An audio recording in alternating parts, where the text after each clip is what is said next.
It started with a letter, a pale folded piece of paper slipped under her door, with no name, no address, just one sentence. Do you remember the lake? Alina stared at it for a long time, heart pounding as if someone had whispered her name from behind a closed door. It had been years since she left that town, buried the memories, sealed away the parts of her that once believed in promises. Now, suddenly, they were leaking back in through the edges of her carefully built life. She still remembered the lake.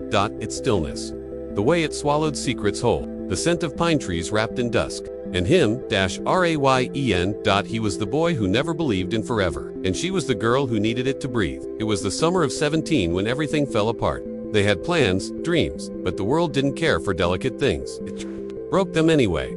She folded the letter back and placed it on her desk, next to an old photo she had refused to throw away. The edges were worn, but their faces were still clear, smiling, like they had no idea the world could turn cold. Was this his way of reaching out after all these years? Or was someone playing with the pieces of her past? Alina wasn't sure. But one thing was clear, she had to go back, even if it meant reopening the wounds she had stitched shut in silence. The train ride back to Greystone felt longer than it should have. Maybe it was the weight of memories pressing against the window. Or maybe it was just fear, quiet and constant, like a hum under her skin. Alina hadn't told anyone she was coming back.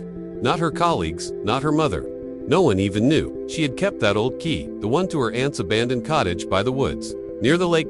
She arrived just past sunset. The town hadn't changed much. Same rusted signs, same sleepy gas station. But everything looked smaller now, shrunk by time. The cottage was cold, untouched. Dust floated in the air like ash. She opened the curtains and let in the dying light. That's when she saw it. Another note taped to the inside of the window. You left without saying goodbye. Her breath caught. This wasn't just nostalgia anymore. Someone was watching. Someone knew she would come back. Alina stepped outside, drawn by instinct more than reason. The lake wasn't far. She followed the old trail through the trees, the same one they used to sneak through barefoot, laughing about nothing and everything. And then she saw him, standing by the edge of the water, like he'd been waiting. Rayen. Older, quieter, but still him. The way his hands stayed in his pockets, the way he turned only halfway, like he wasn't sure if she was real. Hi, she said, voice brittle. He didn't smile, didn't speak, just looked at her like time had hit pause, and finally unclicked. Why now? She whispered. He glanced at the lake, then back at her, because some truths don't stay buried. And just like that, everything she had been running from was standing right in front of her. They sat by the lake without speaking for a while, as if words might break whatever fragile thread held the moment together. The water was still, the air too quiet. Rayon finally spoke. You didn't just leave me, Alina, you erased everything. She flinched. I had to. No, he said softly, you chose to. She looked down at her hands. They were shaking. You think I wanted to disappear, that it was easy. You disappeared after what happened to Myra, he said, voice cracking slightly. That name, Myra. Alina hadn't heard it spoken in years, and yet it sat between them like a wound that never closed. I saw the accident, Alina said, finally. I saw her fall. I was the last one, she called. But I didn't answer. I was too late. Rayen looked at her, really looked at her, and the anger in his eyes shifted into something heavier. She called me too, he whispered, but I was asleep. Silence again. Not the kind that hid things, the kind that revealed them. Had both been carrying guilt, believing they had let her die alone. All these years, living happily, haunted not just by her loss, but by their own absence. Rayon reached into his coat pocket and pulled out a folded piece of paper. She wrote letters, he said, to both of us.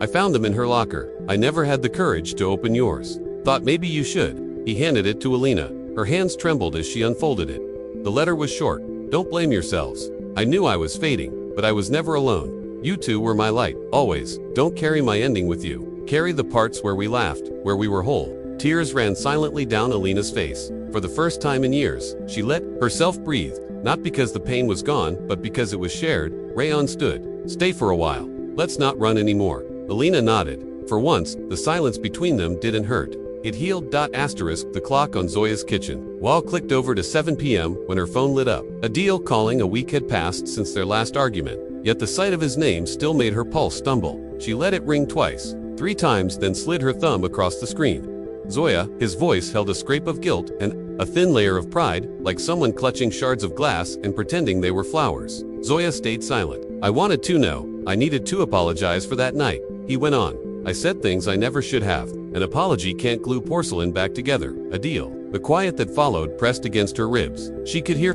him breathing, could almost picture him pacing the balcony of his small Lahore apartment, running a hand through hair that never stayed in place. I'm flying out tomorrow, he said at last, voice low. Full scholarship, University of Warwick. I thought, before I go, could we meet? One last time. Zoya closed her eyes.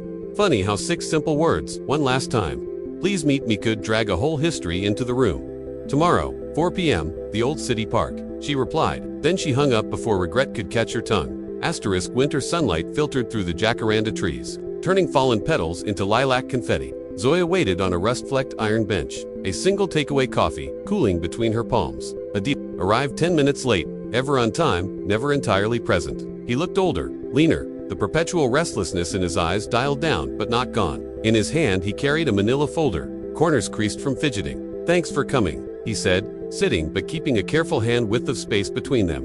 What did you want, Adil? Instead of an answer he pulled to airline tickets from the folder and set them on the bench. Islamabad gives London, tomorrow night. I'm leaving. New life, clean slate. I don't deserve to ask for anything, but I owed you this face to face. Why show me the tickets? She asked. To prove you're finally capable of following through, I needed you to see. He took a breath. To see that I'm walking away not because I stopped loving you, but because loving you right would mean dragging you someplace on certain months of borrowed couches, cheap ramen, me drowning in research.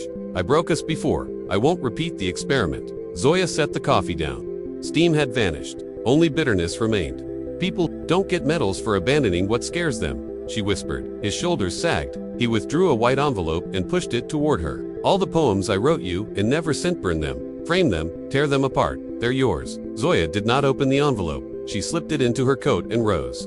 Sometimes, she said, the wrong time dresses up as the right person. When she walked away, neither of them looked back, yet each carried the sound of the other's footsteps, long after it faded. Asterisk success, like grief, changes its scent with the seasons. Zoya smelled it first as printer ink and fresh leather when her debut novel, Fractured Glow, climbed Pakistan's bestseller list. Then as roasted coffee and stage lights during book tours across Karachi, Lahore, Islamabad, reviews called her. Prose, knife clean, her themes raw anatomy of modern love. One rainy London afternoon, in the marbled foyer of Waterstone's Piccadilly, she signed copies for a queue that curled like ribbon through the aisles. Near the end stood a man whose face held both history and foreignness. When he reached her table, he handed over a crisp hardcover without speaking. Name? She asked, already uncapping her pen. A slow smile tugged at the stranger's mouth. Write it, he said, to the man I once loved. Recognition hit like thunder rolling inside her chest. The sharper jawline could not hide Adil's eyes. He had trimmed his hair, swapped worn sneakers for sensible brogues. But the restless flicker that glint, looking for stories in shadows, still burned. Zoya forced her hand. Steady and wrote, to the man I once loved, a chapter closed, a story. Unforgotten, she slid the book back. Their fingers brushed. Lightning in a thimble. How've you been? She managed. Alive, he answered. Sometimes that feels like cheating. He lifted the book. Congratulations, Zoya, truly. And then he melted into the departing crowd, a ghost, leaving footprints no one else would ever notice. That night, in her Bloomsbury flat, Zoya opened his book of poems. Page after page smelled of midnight oil and unsent confessions. On the last sheet, one line in fresh ink, I kept every goodbye you never said. Lives branched. Adil earned a PhD, married a soft-spoken Celtic violinist named Fiona, gave guest lectures on quantum optics. Zoya dated briefly an architect, a photojournalist, then settled into a gentle companionship with Danish, a clinical psychologist who cooked lentil soup on stormy evenings, yet some evenings, they hovered at the borders of each other's digital presence. Zoya, insomnia-eyed at 2 a.m., would type Adil's name into Google, glimpse conference photos, then close the tab before longing learned to swim. Across an ocean, Adil would scroll past her literary festival portraits, heart aching like an old fracture that flares when rain is near. On every Eid, both composed texts beginning May this blessed day, only to watch the gray drafts, never pressing send. Neither spoke of it to their partners. Some secrets are less about betrayal and more about preservation of the selves we used to be. One November, fate playful or cruel placed them in the same transit lounge at Doha's Hamid International. Zoya was en route to a writing residency in Kyoto, Adil to a symposium in Johannesburg. Their eyes met near a duty-free perfume display. For a heartbeat, they stood motionless. Travelers, caught outside of time zones. Then Zoya smiled, first small, rueful. How many planes does it take to shrink the world this small? She asked. Apparently just enough to remind us it's still round, he replied. They shared coffee in paper cups, talked about deadlines, weather, the strange ache behind chasing dreams. When boarding announcements split their path once more, they exchanged no numbers, no promises, only a gentle palm-to-palm press. as if to say, I see the version of you that could have been ours. Asterisk seasons, cycled books released. Children born Fiona gave a son with wide, curious eyes. Danish and Zoya adopted twin girls who loved astronauts. The once sharp edge of their past dulled into something almost tender. At 36, Zoya published a second novel, incomplete, yet enough. Braided from letters, never mailed, and lives never shared. The dedication page read, for the people who were whole stories, even when they remained a single chapter. Adil bought the book at Heathrow before a red-eye to Boston. Mid-flight, cabin lights dimmed. He reached the last page. Some loves do not resolve. They echo, and perhaps that resonance is not failure, but proof that our hearts once trembled at the same frequency.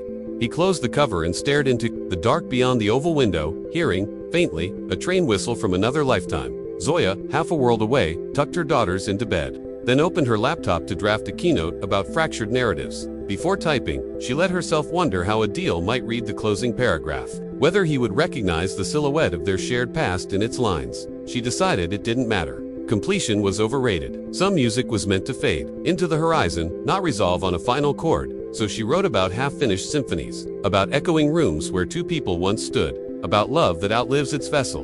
And when she finished, she felt light, as if an old promise had finally exhaled. Outside, London rain tapped the window. Soft applause for a chapter that had learned to end without needing closure. Asterisk, 7 years later, the city hadn't changed much. Still noisy, still sleepless, still carrying the scent of lost chances. But Zoya had changed. She had learned how to live with silence, how to smile at people who had no idea what it had cost her to smile at all.